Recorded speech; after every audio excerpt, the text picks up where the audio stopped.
The next section is going to be dealing with the office inspection and any discipline that goes with that. On a routine basis, auditors will come into a broker's office and do an audit. And there are a number of things they're going to be looking for. One, they're going to be looking at the official sign. They're going to be looking for license. Brokers are supposed to maintain a copy of all the licensees' license that work for that brokerage. Agency disclosure issues, and if they're transaction brokers, obviously there are no agency disclosures that are going to be required. If they're single agent or no brokerage, there will be. But then it's going to get down to the audit, and let me say this, that in the audit, the auditor is going to be looking at contracts. They're going to be looking at bookkeeping. They're going to be looking at the escrow account only. And let me say this before we go any further, that a routine audit, when that auditor comes in, whether the broker is signature or non-signature, it doesn't matter. You're still going to get an audit. Remember I said that a non-signature was when the broker is keeping earnest money deposits with a title company or an attorney? The auditor wants to make sure that that money was placed in a timely manner within 3 business days. Also, on the face of contracts, certain information has to be filled out as to where that money is placed. So they're looking for a number of things to make sure that the contract is proper, whether the broker's holding it or not. It doesn't matter. So as they get into the audit itself and they start looking if the broker is the signature on the account, now they're going to go through the escrow account with the bank accounts and with deposit slips and with everything. And what they're trying to make sure is that when money came in, it was placed according to statute or according to rule. It was not bothered. It stayed right there until it was time to come out. Brokers can't pull money out and use it for other things and put it back in. That's commingling. It's also considered to be conversion. So they want to make sure that the process was done properly. And at the end of the audit, when it's all said and done, if there's any discrepancy in terms of the earnest money that was placed in escrow, if there's an overage or shortage or whatever it might be, the auditors are going to sit down and say, hey, what about this? And the broker cannot explain it in a reasonable manner. That auditor is going to write a complaint on the spot, hand it to the broker, and it's going to be turned over to the Division of Real Estate. And the Division of Real Estate is going to process it from there. So what I want to do is go through the complaint process. It's not that difficult. There's going to be some things that you're going to have to know. There's going to be a complaint. There's going to be an investigation. There's going to be a probable cause panel. There's going to be a formal complaint filed by the department. And then you're going to have some kind of hearing, whether it's a formal hearing or informal hearing. And at some point, there's going to be a final order handed down by the Real Estate Commission. Also, I think that it's important to note that any of these processes, a person has the right to appeal to the district court. So what I want to do is just kind of go through the complaint process and make sure that we understand it.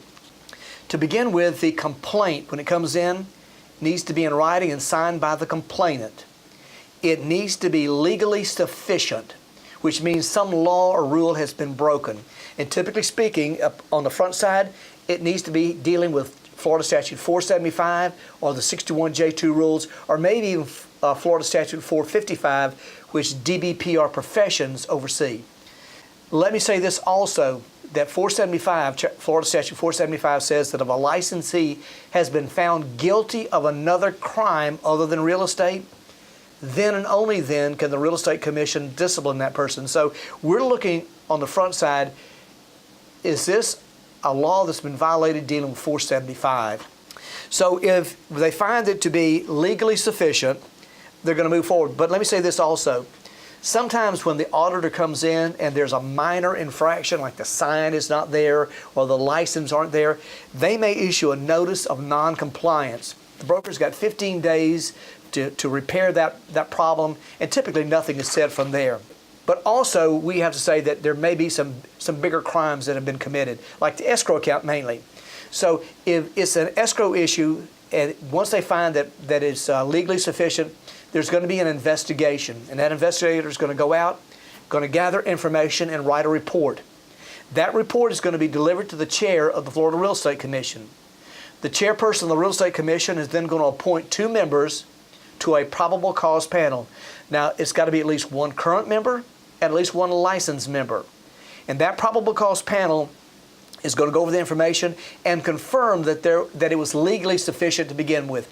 My experience has been that if the attorneys at the Division of Real Estate find it to be legally sufficient, there's going to be probable cause. So once the probable cause panel has determined that probable cause exists, they're going to send it back to the attorneys at the Division of Real Estate. And they're going to file a formal complaint. Sometimes we call that an administrative complaint. And it's going to be an outline of all the charges, all of the laws that have been violated. The licensee involved now becomes the respondent. The respondent has 20 days to respond that formal complaint. Either say, I agree with the charges or I disagree. If they fail to respond in 20 days, the commission says, this person doesn't care. Probably at the next RECQ meeting, their license is going to be revoked. So we want to respond. And so you've got a choice. If you agree with the charges, you'll have an informal conference. It'll be held before the Florida Real Estate Commission, excluding those members on probable cause that put you there to begin with. Remember, they're kind of prejudiced to your case. If you don't agree with the charges, you can ask for a formal hearing in front of an administrative law judge. And that administrative law judge is going to hear the case. You can have testimony, you can subpoena people, you can subpoena documents. It's like Perry Mason. But at the end of the day, the administrative law judge is going to file what they consider to be a recommended order. And they're going to file it with the Real Estate Commission. And they're also going to file it with the attorneys with the Department of Business Professional Regulation, Division of Real Estate. And in fact, the respondent will get a copy also. Now, the respondent and the division attorneys, if they don't like what they see in that recommended order, they can request, they can challenge it. They've got 10 days to file a written exception. And all you're saying is, I don't think this is right. I think the administrative law judge missed target on this one. The respondent is usually going to say, hey, wait a minute, this is too harsh. The attorneys at the division are probably going to say, hey, wait, this is not harsh enough. Well, you'll end up in front of the Real Estate Commission. You'll get one more shot at it, excluding those members of probable cause. At the end of the day, whichever route you go, the Florida Real Estate Commission is going to hand down a final order. Now, I think it's important to understand that that final order will not take effect for 30 days. So the bottom line is that you're there still practicing for 30 days. Now, there's an exception. If the Real Estate Commission and the Division of Real Estate believe that the licensee is going to be of harm or danger to the public, they can request Judge Judy or Judge Wapner to issue a summary suspension. And that'll put you out of business during the hearing process. That doesn't happen very often, I've got to tell you. Also, once the final order comes down, remember that you can file an appeal to the District Court of Appeals if you choose to. It doesn't happen often, but because I got to tell you, it's an expensive proposition. And remember, most of these are misdemeanors of the second degree. What's your point? So you might want to think through before you file some type of appeal with the district court. And if you're going to file an appeal with the district, you might want to file supersedious, which means it's going to stay that final order. It's a stay of execution, if you will, which means that you can continue to practice and do whatever is happening until the entire appeal process is over with. Now, what can the Real Estate Commission do? The Real Estate Commission can suspend your license up to 10 years. They can revoke your license, and they can fine you up to $5,000 per charge. So the Real Estate Commission has some disciplinary things that they can do. Also, let me say that the Department of Business Professional Regulation, by violating Florida Statute 455, which is the professions, which, by the way, you as a licensee are, you could be fined up to $5,000 as well. From a judicial standpoint, it's going to be either a misdemeanor of the first degree or a misdemeanor of the second degree. For the most part, there's second-degree misdemeanors, which carries a penalty of up to 60 days in jail and or up to $500 fine. I don't think I've ever seen anybody spend any jail time. On a rare occasion, you see a $500 fine. I think the way the state attorney looks at it is the discipline by the Florida Real Estate Commission is usually sufficient. If, however, it's a first-degree misdemeanor, probably the most common or the one that sticks out the most is violation of rental information laws. That's the big one, where we're collecting money up front before service is performed. That could carry a penalty of up to a year in a county jail and or up to a $1,000 fine. I have seen the state attorney prosecute those, and what typically happens is a fine. Again, I've not seen too many people. In fact, I don't think I've ever seen anybody go to jail for a first-degree misdemeanor, especially the first count, first-degree, possible probation. The Real Estate Recovery Fund now has been set up to pay individuals that have been financially damaged by a licensee. In other words, a licensee maybe has committed fraud, and that person goes to court and gets a judgment. I want you to understand that a judge can issue two kinds of judgments, punitive and compensatory. Punitive is punishment. The recovery fund will only pay compensatory damage. Compensatory is actual damage. And they will pay up to $50,000 per single judgment.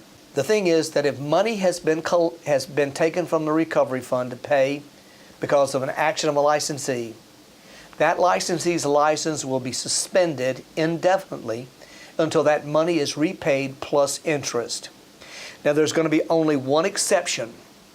If a broker follows a lawful order of RECQ, say an escrow disbursement order, and a court overturns it and redirects money, well, obviously the money's been spent. The court will direct that person that gets the judgment, they can go to the recovery fund and be paid out of that without the broker having to lose their license. That is all I have for that chapter on the office inspection. It's a pretty big chapter. There's a lot of liability in that one. So with that said, what I like to do is I like to review this entire section with you to make sure we understand those areas of critical concern. Probable cause panel are two members of RECQ appointed by the chair. At least one has to be a current member, the other a licensed member. The respondent has 20 days to file a response to the formal complaint. The respondent and the Division of Real Estate has 10 days to file a written exception to the recommended order by the administrative law judge. A summary suspension can be issued by a judge if they consider the respondent to be still of danger to the public. The Florida Real Estate Commission can fine a licensee up to $5,000. The DBPR can also fine a licensee up to $5,000 per charge. The Real Estate Recovery Fund will pay up to $50,000 per single judgment that is compensatory only.